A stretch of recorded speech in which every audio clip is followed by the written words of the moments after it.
Un jour, la mer Méditerranée n'existera plus.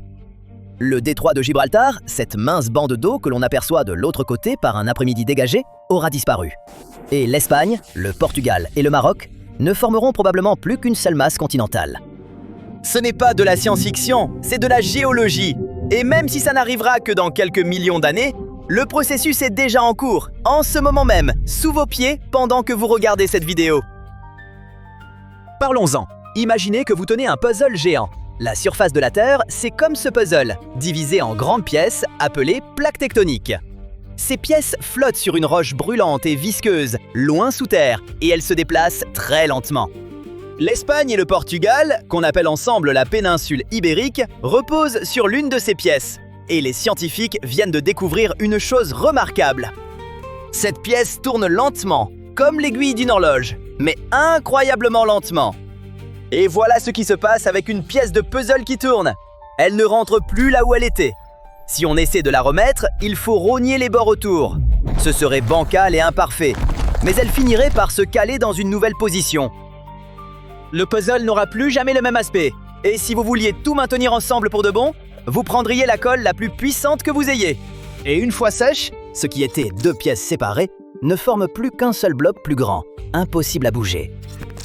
C'est exactement ce qui attend l'Espagne, le Portugal et le Maroc. Au fil de millions d'années, la lente rotation et la pression incessante des plaques en collision les pousseront l'une vers l'autre jusqu'à ce qu'elles fusionnent en une masse continentale continue. Une nouvelle pièce géante du puzzle qui ne se séparera plus jamais. Mais revenons un peu en arrière, car pour comprendre pourquoi ça arrive, il faut comprendre ce qui se passe vraiment sous nos pieds. La croûte terrestre n'est pas une seule coquille solide, elle est fissurée, comme la coquille d'un œuf dur qu'on aurait laissé tomber par terre.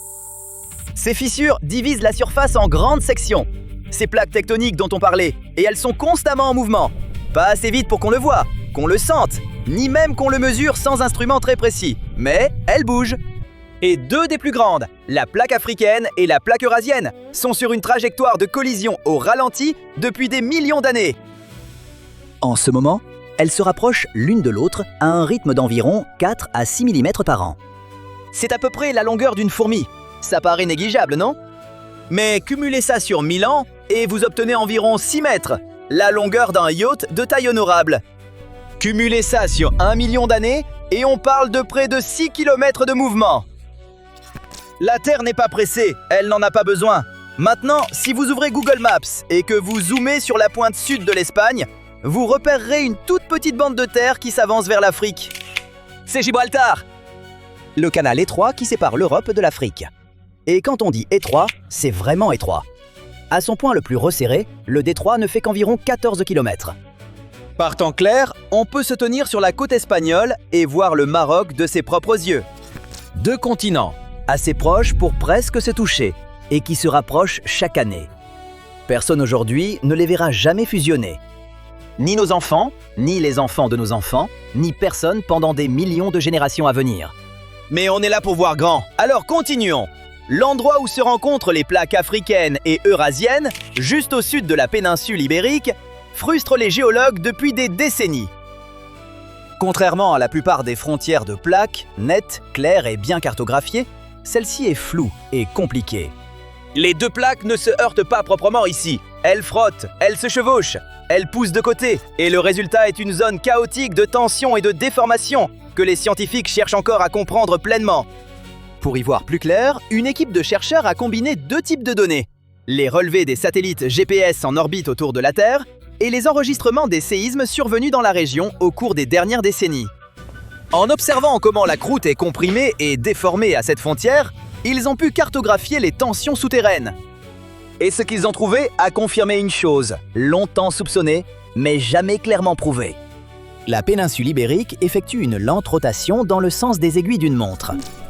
Voici pourquoi, et c'est là que ça devient vraiment intéressant. Juste à l'est du détroit de Gibraltar, il y a une structure géologique appelée l'arc de Gibraltar. Imaginez une immense chaîne de montagnes sous-marines qui se courbe en un large arc, comme un bras plié reliant les montagnes du sud de l'Espagne d'un côté et celles du nord du Maroc de l'autre. La cordillère bétique traverse le sud de l'Espagne, s'étendant de la côte près de Cadix jusqu'à la Sierra Nevada. Du côté africain, le massif du Rif, dans le nord du Maroc, forme l'autre extrémité de cet arc. Et entre les deux, en grande partie immergé sous la mer, se trouve l'arc lui-même. Or, cette structure ne reste pas immobile. Tout l'arc de Gibraltar dérive lentement vers l'ouest en direction de l'Atlantique. Et en se déplaçant, il s'étire et se courbe, presque comme une vague au ralenti qui roule vers l'océan. Et voilà le point crucial. Ce faisant, il agit comme un amortisseur naturel.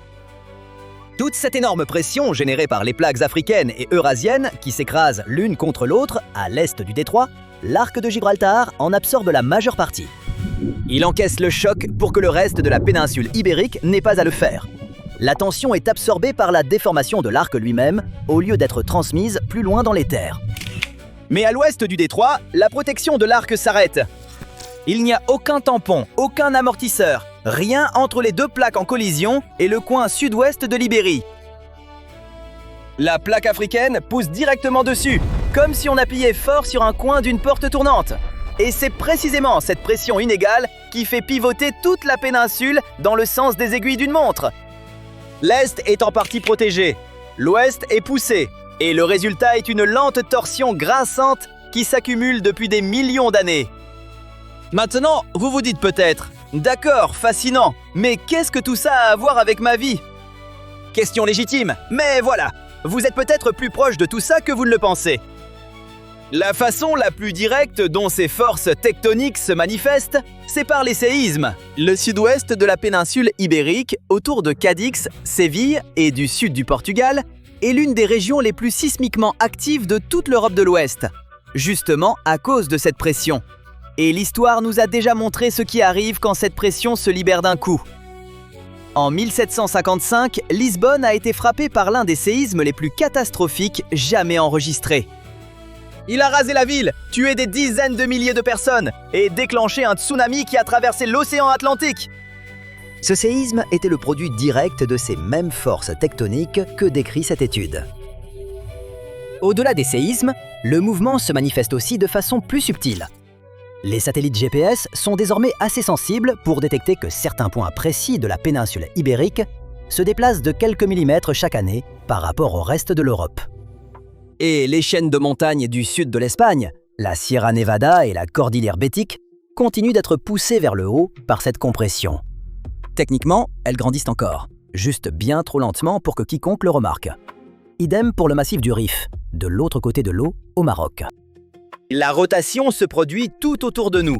C'est juste que la plupart de ces conséquences se déroulent à une échelle de temps qui fait d'une vie humaine entière une simple image dans un film extraordinairement long. Et la fin de ce film ?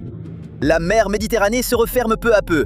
L'Afrique et l'Europe se rejoignent à l'extrémité ouest.